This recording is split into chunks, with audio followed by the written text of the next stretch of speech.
Hello दोस्तों, नमस्कार, राधे राधे। आज मैं आपको चैत मास शुक्ल पक्ष की कामदा एकादशी के महत्व के बारे में बताऊंगी।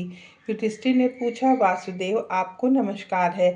आप मेरे सामने यह बताइए कि चैत्र शुक्ल पक्ष किस नाम की एकादशी होती है। भगवान श्री कृष्ण बोले, राजन, एकाग्रचित होकर यह पुरातन कथा सुनो जिसे वशिष्ठ जी ने दिलीप के पूछने पे कहा था। दिलीप ने पूछा, भगवान, मैं एक बात सुनना चाहता हूँ। चैत्र मास शुक्ल पक्ष में किस नाम की एकादशी होती है। राजन, चैत्र शुक्ल पक्ष में कामदा नाम की एकादशी होती। वह परम पुण्यमयी है। पाप रूपी ईंधन के लिए तो वो दावानल ही है। प्राचीन काल की बात है।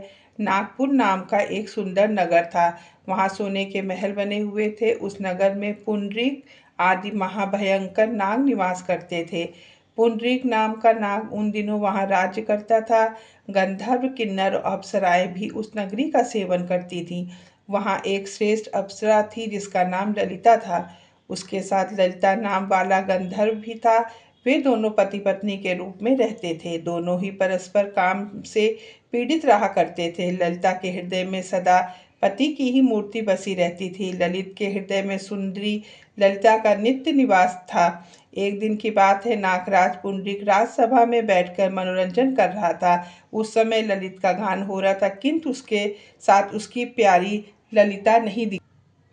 गाते गाते उसे ललिता का स्मरण हो गया। अतः उसके पैरों की गति रुक गई, जीभ लड़खड़ाने लगी। नाकों में शेष को ललित के मन का संताप का ज्ञात हो गया। अतः उसने पुंडरीक को उसके पैरों की गति रुकने एवं गाने में त्रुटि होने की बात बता दी। कंक्रोटक की बात सुनकर नागराज पुंडरीक की आंखों से क्रोध से लाल हो गई। उसने गाते हुए कामातुर ललित को शाप दिया, तू पत्नी के वशीभूत हो गया, इसलिए राक्षस हो जाए। महाराज पुंडरीक के इतना कहते ही वह गंधर्व राक्षस हो गया। भयंकर मुख, विकराल आंखें और देखने मात्र से भय उपजने वाला रूप। ऐसा राक्षस होकर वह कर्म का भोगने लगा। ललिता अपने पति की विकराल आकृति देख मन ही मन बहुत चिंतित हुई। भारी दुख से कष्ट पाने लगी। सोचने लगी कि क्या करूं, मेरे पति पाप से कष्ट पा रहे हैं। वह रोती हुई घने जंगलों में पति के पीछे घूमने लगी। वन में उसे एक सुंदर आश्रम दिखाई दिया जहाँ एक शांत मुनि बैठे थे। उनका किसी भी प्राणी के साथ बैर विरोध नहीं था। ललिता शीघ्रता के साथ वहां गई और मुनि को प्रणाम करके उसके सामने खड़ी हुई। मुनि बड़े दयालु थे। उस दुखनी को देख के वे, सुबह तुम कौन हो, कहाँ से आई हो, मेरे सामने सच सच बताओ। महामुने, वीरधनवा नामक एक गंधर्व है। मैं उन्हीं महात्मा की पुत्री हूँ। मेरा नाम ललिता है। मेरे स्वामी अपने पाप दोष के कारण राक्षस हो गए हैं। उनकी यह व्यवस्था देख कर मुझे चैन नहीं है। ब्राह्मण, इस प्रकार मेरा जो कर्तव्य हो वह मुझे बताइए। विप्रवर, जिस पुण्य के द्वारा मेरे पति राक्षस भाव से छुटकारा पा जाए उसका उपदेश कीजिए। ऋषि बोले, भद्रे, इस समय चैत्र मास के शुक्ल पक्ष की कामदा नामक एकादशी तिथि है जो सब पापों को हरने वाली है और उत्तम है। तुम उसी का विधि पूर्वक व्रत करो और इस व्रत का जो पुण्य है उसे अपने स्वामी को दे डालो।